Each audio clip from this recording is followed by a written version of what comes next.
Good evening, I'm Joe Gratz, and thanks for tuning into this very special edition of News 99 Christmas. Coming up in the next half hour, a man creates flash mobs through social media in order to help the needy. Also, the U.S. is getting ready for Christmas with various festivities. These stories and much more, including our Storm Team weather forecast, are coming up. News 99 Christmas edition starts right now.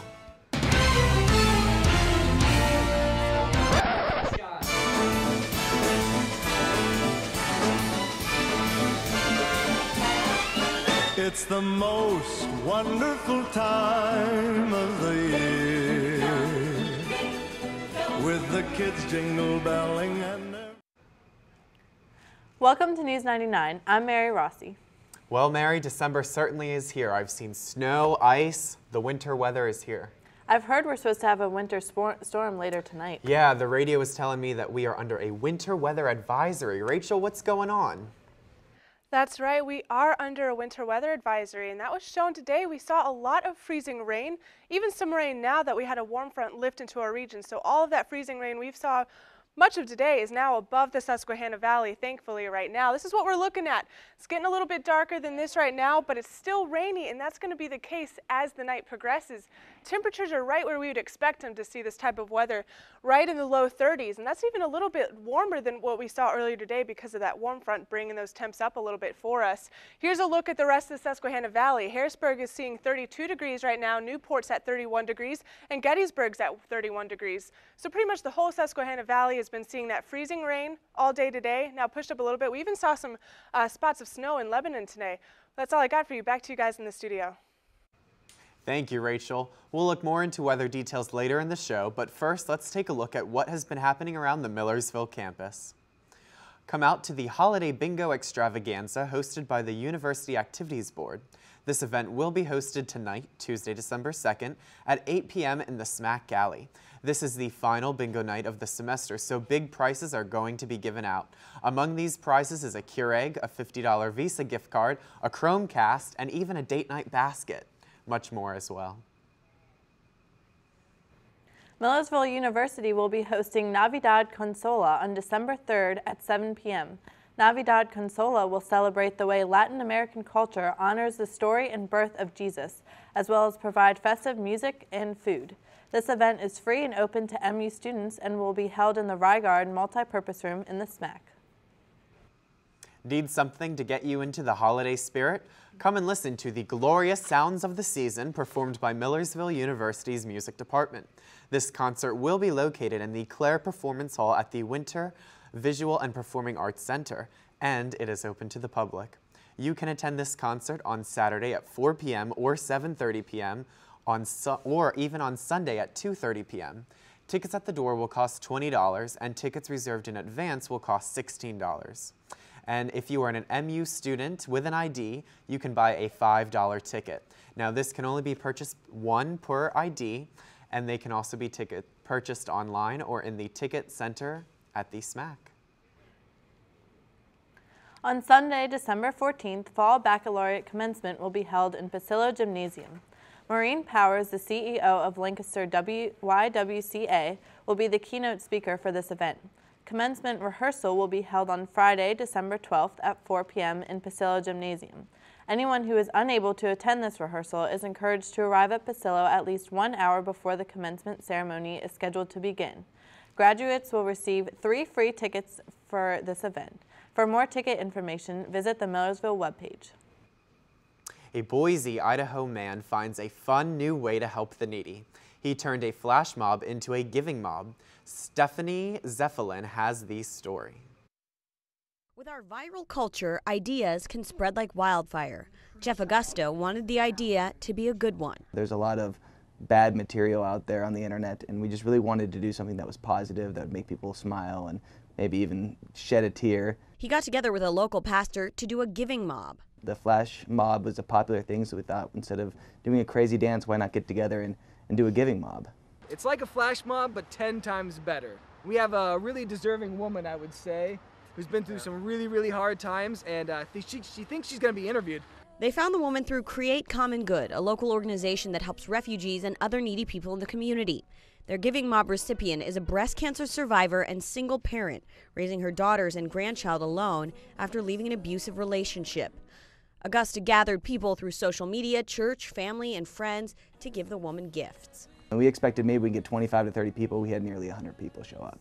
They want to inspire other random acts of kindness and giving mobs. And really just let's band together as a community, and maybe this can spread to banding together as a state, and as a nation, and as a world, that we can just help people.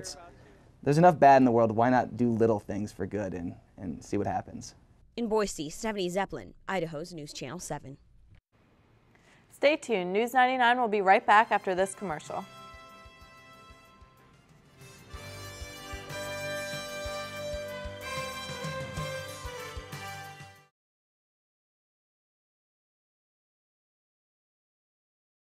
Welcome back. In local headlines, the annual Lancaster Christmas tree lighting ceremony took place Friday, November 28th at Penn Square. The event featured a performance from Mrs. Claus herself, who sang "All I Want for Christmas Is You." During her song, Santa was raised to the roof of the Lancaster Marriott in the bucket of a fire truck. Santa later joined Mayor Rick Gray on stage to commence the lighting until December 20th. Santa will be at the Marriott on Fridays from 6 to 9 and 10 to 3 on Saturdays.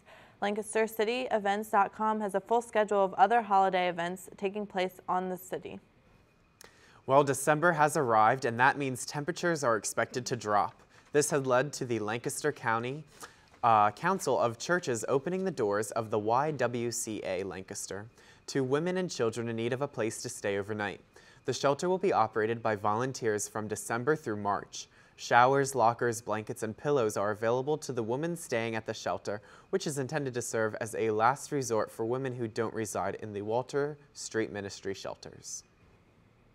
Local tree farms owners are warning against waiting too long to pick out your Christmas tree this year. With the Christmas tree decorating season starting to come on earlier and earlier every year, they want potential customers to know they might miss out on opportunities to purchase their trees. Sales on Christmas trees are generally the highest the weekend after Black Friday. Lancaster County has been hosted to over 560 acres of Christmas tree planted on 41 farms since 2012. When Christmas finally swings around, roughly 30 million Christmas trees will have been sold across the United States. Last Monday was the start of the Christmas holiday for some Lancaster County churches, as it marked the final collection day in the annual effort to package toys in shoe boxes to be sent worldwide. Lancaster, Lebanon, and York counties collaborated this year to try and obtain a goal of 40,000 boxes, according to the event organizers. Last Christmas, children in over 150 countries received about 10 million shoe boxes filled with toys. The event has become very popular throughout churches in Lancaster County. Black Friday may be losing its steam. According to the National Retail Federation, 5.1 million fewer shoppers were in stores on Black Friday this year. Fewer shoppers were out on Thanksgiving Day as well. When many major retailers opened their doors, the Federation found that Turkey Day shopping was down 1.8 million people compared to last year. Two issues may be responsible for this drop. More people may be shopping online, and the big discounts aren't as concentrated on the Thanksgiving weekend as they used to be. It will be easier than ever to buy Girl Scout cookies from now on. For the first time in Girl Scout history, the sweet treats will be sold online through a national platform called Digital Cookie. This breaks tradition for the 112-year-old organization. The Girl Scouts liked door-to-door sales because it was considered a learning experience for the young Scouts. But the Girl Scouts realized that the internet can also teach the girls valuable skills. Online sales of Girl Scout cookies will launch December 12th. The traditional cookie selling season begins in January. With Thanksgiving behind us, Christmas is at our doorstep. In preparation, the U.S. Capitol Christmas tree will be lit tonight. House Speaker John Boehner will be hosting the lighting ceremony on the west front of the Capitol. The ceremony takes place at 5 p.m. The 88-foot white spruce will remain lit from dusk until 11 p.m. each night through January 1st. The tree came from the Chippewa National Forest in Minnesota. It took a 30-stop, 2,700-mile journey to reach the Capitol. And in Kentucky, Santa Claus and thousands of Kentuckians turned out Friday to light up Louisville. and the annual holiday event celebrating the beginning of Christmas season in the traditional way with lots and lots of lights. In addition to the holiday displays and LED light towers, there were fireworks to entertain the crowds. There will be fireworks shows every night through the end of the holiday season, the weekend after the New Year. A fire department in Lawrence is thankful for a recent donation of pet rescuation equipment. The fire broke out in a doggy daycare and kennel early Saturday morning, trapping dozens of caged animals inside. Firefighters had to remove 22 dogs trapped in cages. As the fire burned, then rescue crews used rescuation equipment to give the dogs oxygen and give them life to breathe. Most of these dogs had either decreased level of consciousness or had gone completely unconscious from the smoke. And so we're pulling limp dogs out of kennels trying to figure out, is this dog breathing?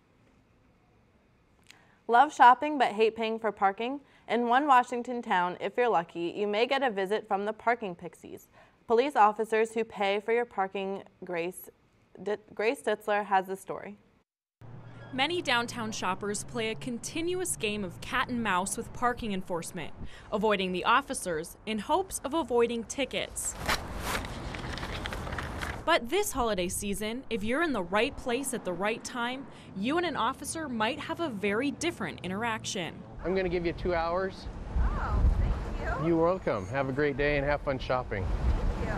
This is the city's parking enforcement Secret Santa program. When people are first coming downtown to shop, if we happen to be there at the same time when they're just parking, we put some time on their meter for them. And that'll be 2 hours free for you. Here's how it works. If Rich Kreidler or any other enforcement officer is around when you arrive downtown, he'll put time on your meter and you won't have to pay. There you go, sir. You got 2 hours of free shopping. Have a great day. What they won't do is feed your meter while you shop or give you a free pass if they find your meter expired. Rich says it's a welcome change to have positive interactions with shoppers. We get a few people, that are pretty excited. It's kind of a nice change of pace that makes them feel good about coming downtown. So this holiday season, when you see a parking enforcement officer, your day might just get a little merrier. Why are you doing that? Well, the city of Spokane wants just to do a positive thing for the citizens, kind of say thank you for coming downtown to shop, and no, not a ticket. Thank you. You're welcome. The holiday fun continues after this commercial break. Stick around.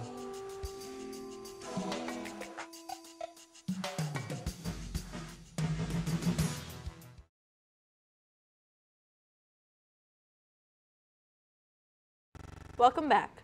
So Joe, are you hoping for a white Christmas or a green Christmas? Mary, I'm always hoping for a white Christmas, but let me tell you, this weekend I'm hoping for some warmth. I've got some shopping to do. Me too. Let's see what Rachel has to say. Well, we can expect a slight warm up, but until then, we're going to have a little bit of a cool down overnight tonight and into tomorrow. Unfortunately, my clicker is not working here, but what we're looking for tonight is freezing rain. That freezing rain is going to turn into rain again with that warm front lifting into our region. And then tomorrow, we're going to see cloudy days. We are going to have a nice, beautiful day on Thursday, but other than that, this whole week is just looking really cloudy. And we're going to see some more rain come Friday and even into Saturday. We might even see some snow. Let's look at what we're looking at right now. This is this warm front I was talking about earlier that's lifting into our region. All this freezing rain here is now moving above the Susquehanna Valley. We're not seeing too much of it. And if we zoom out onto the rest of the country real quick, we'll see more of what I'm talking about here, where this is where most of the precipitation is happening on the east side of the country. That's going to continue throughout the rest of the night tonight. So if you're walking to the gym or to dinner, keep in mind the walkways and the roads might be a little bit slick tonight because of that rain. And it's going to be a little bit cooler. For this evening, we're going to see temperatures drop into the 30s, and we're going to have some of that drizzle continue throughout the rest of the night. And then by tomorrow, we're going to see cloudy skies in the morning, although we'll see some peaks of sun throughout the rest of the day. Temperatures are going to be closer to 50, so it will warm up just a little bit for you guys tomorrow. Let's take a look at the rest of the 3-day forecast here. Thursday, we're expecting 42 degrees, Friday, 40 degrees, with mostly cloudy conditions on Friday. And then as the rest of the weekend approaches, we're going to see those snow chances on Friday into Saturday. We'll keep you posted on that. And then the temperatures will decrease into the 30s for next week. Back to you guys. So much for that warm weekend. When we return, we'll take a look at the latest details for all of you sports fans. Stay tuned.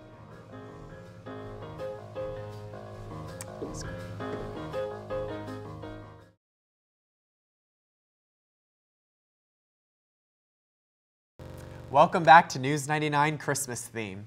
Guys, how about that great win of the Eagles on Thanksgiving? I'm not an Eagles fan, but that was a great win. Ryan, what's it looking for this week in sports? Well, Joe, yes, the Eagles did have a big win on Thursday night on Turkey Day, but back in February, former running back for the Ravens, Ray Rice, was arrested for domestic violence. He finally spoke out about how his life has changed since. Emily Schmidt has the story. Ray Rice says he knows that when people look up his name online, they will read of him hitting his then fiancée in an elevator before they read about his performance on the football field. And he says that is his fault. My wife is an angel. She can do no wrong. I take full responsibility for my actions. The football player, surrounded by family members, spoke to NBC's Today Show after his wife Janae's sit-down interview was recorded. NBC says Rice wasn't there when she spoke. He echoed her assertion that the elevator incident was a one-time case of domestic violence. You know, that was just very uncharacteristic of myself. I take responsibility. That was very uncharacteristic. The NFL suspended Rice for 2 games in July after TMZ released video of him dragging Janae from a casino elevator. At the time, both spoke at a Baltimore Ravens press conference, where Janae apologized for her role in the incident, but Ray Rice didn't apologize to her. And I made a horrendous mistake not apologizing to my wife. We was going in, we were given what to speak about. Rice did later publicly apologize to his wife.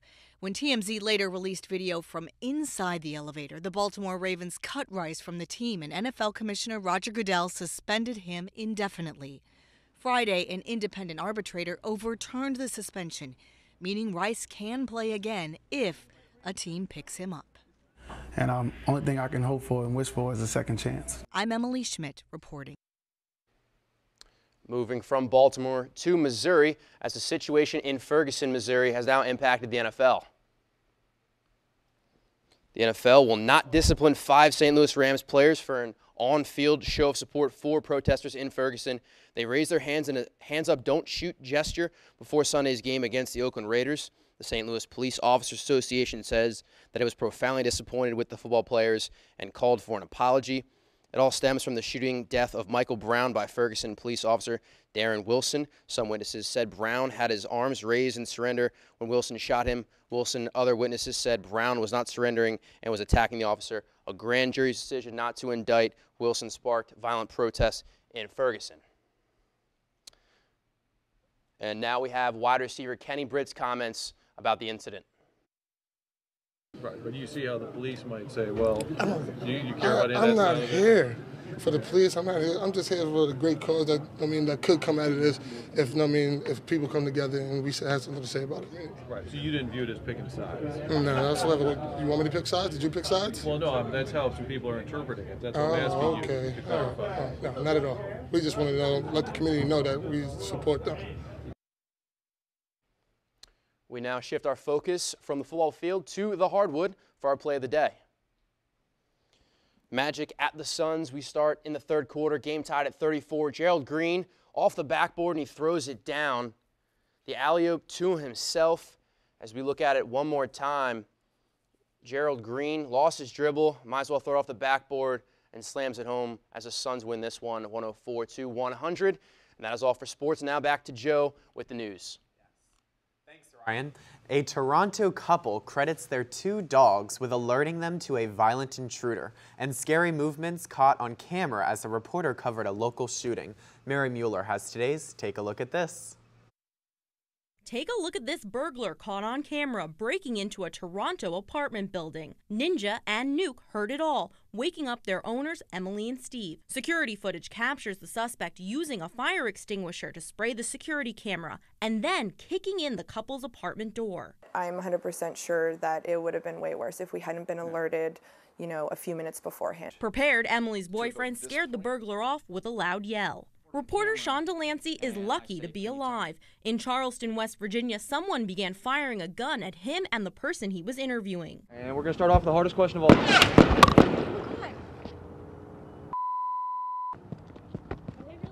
Yes. Oh my God. Sean and the woman were not hit. Police are still looking for the gunman. Check this out. A French art company created this 9-minute light show on Gallier Hall in New Orleans, transforming the front of the historic building into a glowing canvas. The Arts Council of New Orleans hopes it's just the beginning of more outdoor light displays featured in the Big Easy. For Take a Look at This, I'm Mary Muller. Well, Joe, we have a very special guest on our show today. Let's throw it to Santa. Who is it? Oh my gosh, in the North Santa Claus Pole. is here. Santa, what's up? Hello all. I'd like to extend a very, very Merry Christmas and a Happy Holidays to each and every one of you. To all the viewers watching at home, Merry Christmas. I hope you get everything that you've asked for. And I'd like to extend a very, very Merry Christmas to Mary and Joe for bringing the two brand new TV shows to MUTV. Well done to each of you, and Merry Christmas. Hope you get everything on your list. You two have been very good this year. Ho, ho, ho. Thanks so much, Santa. Thank you. That's all we have for today's show. Thanks for tuning in to News 99 Christmas Edition. I'm Joe Gratz. And I'm Mary Raucci. Have a great week and happy holidays, Millersville.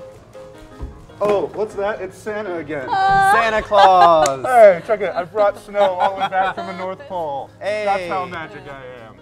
Tune in every Tuesday next semester. You've got paper. Oh, wow, there's a lot of it. I know.